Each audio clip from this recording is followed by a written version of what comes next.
As a Sikh for Lahore, I talk about issues of being Muslim, gay and British in today's society. And essentially these labels, you know, they shouldn't fit well together, but here I am and I refuse to give one up over the other. I kept it to myself for many, many years because I was always afraid of what the community would say, what my parents would say. On one hand, I had my faith telling me that it was wrong to be gay, and on the other hand, I was battling my internal feelings that I had. My sisters knew when I was 13, 14, I think they just sussed it out. They read one of my diaries. They were very supportive about it. They said, don't tell mum and dad because they won't understand. I came out to my parents when I was in my early 20s.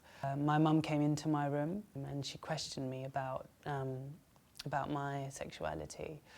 And when she questioned me, you know, two thoughts came into my mind. One was, I can lie my head off about this and get myself out of this situation. And the other thought was, I've got an opportunity here to be honest. I said this in Urdu, which is my mother tongue. I said, Ammi main gay hoon, which means Mum, I'm gay. My mum started crying, I started crying. My dad came into the room and he started crying.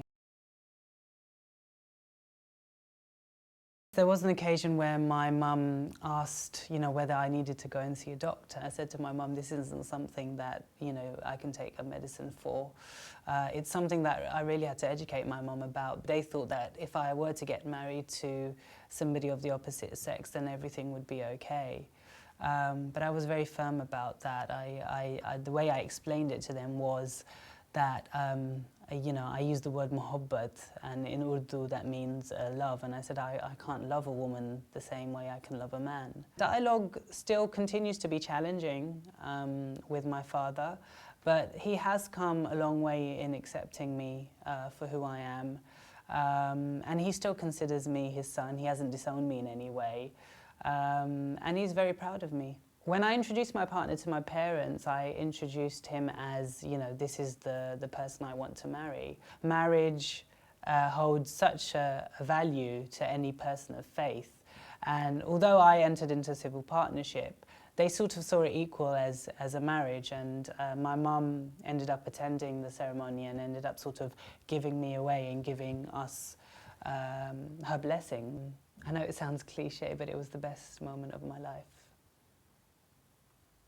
I've had a few Muslim friends say that, you know, I'm a paedophile, and that's been very hurtful. It's just human ignorance and prejudice that gets in the way. Sikh for Lahore has allowed me to reach out to many people that I wouldn't have really reached out as Asif. My mum, my aunties, and my sisters actually came to see one of my shows, and they absolutely loved it. And the gay community were just totally inspired and in awe that, you know, a Muslim woman, you know, dressed in a niqab had come into a gay space and was watching a cabaret drag show. One question I'd like to ask the Muslim community is, when will it be right to be Muslim and gay?